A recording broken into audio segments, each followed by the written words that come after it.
3,000 miles away from the Tijuana sewage crisis, most of the politicians in Washington, D.C. are unaware, out of sight, out of mind. Despite being the longest-running environmental crisis in America, this has not been an overriding issue for members of Congress, who, of course, control the spending. The main purpose of the trip was to advocate for the additional funding that's going to be necessary to actually build the projects on our side of the border to address the Tijuana sewage flows. With $310 additional dollars potentially available to fix the sewage treatment plant on our side, the mayor and a council member from Coronado decided to walk the halls and knock on some doors at the nation's capital. What they found was a lack of awareness outside of the San Diego delegation and therefore a lack of urgency. And the reality of the situation is that there are 435 members of the U.S. House, and every single one of them represents districts that have their own priorities. And so that was part of our job, was to raise the level of awareness with leadership on both sides of the aisle. As of today, the sewage treatment plant on the San Diego side of the border is overworked, overwhelmed, and working at only partial capacity.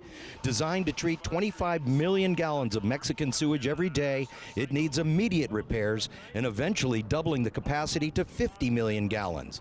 This is a billion-dollar project with $300 million already in the bank and hopes for another $310 from Congress in the next budget cycle. I mean, this is the time right now for this to get done. If it doesn't get done now and it's not in next year's budget, we're gonna have a serious problem where the plan is half built and we don't have the rest of the money to finish it, which is just like throwing away that first $300 million. It took so long to get here because they had to go through the EPA all the way from 2020. They have the money now. We need the other half. It's an emergency, really an essential. With the Navy SEALs training schedule in San Diego directly affected and the Border Patrol getting poisoned on a regular basis, these are issues that appeal to some members of Congress. With the environment being destroyed and a new Department of Environmental Justice, that should appeal to others. At least that's the pitch. Look, there's something in this for everyone, right? Like, if the environment is a concern of yours and it was a concern of everyone we spoke to, this is a real tangible environmental issue. If economic justice is a concern for you, well, hey, we got the blue-collar town, the hardworking people of Imperial Beach that have had their beaches closed for the last 700+ days. This is an issue for them, but we also have border security, we have national defense.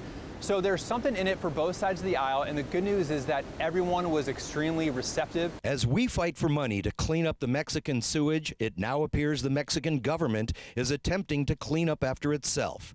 A groundbreaking for a new sewage treatment plant at a place called Punta Bandera, a place that is currently dumping between 40 and 50 million gallons of raw sewage into the ocean every single day. So very recently, the federal government of Mexico took it over, sent in their army, broke ground, and they've promised that it'll be up and running by September of 2024. This is a brand new, huge development.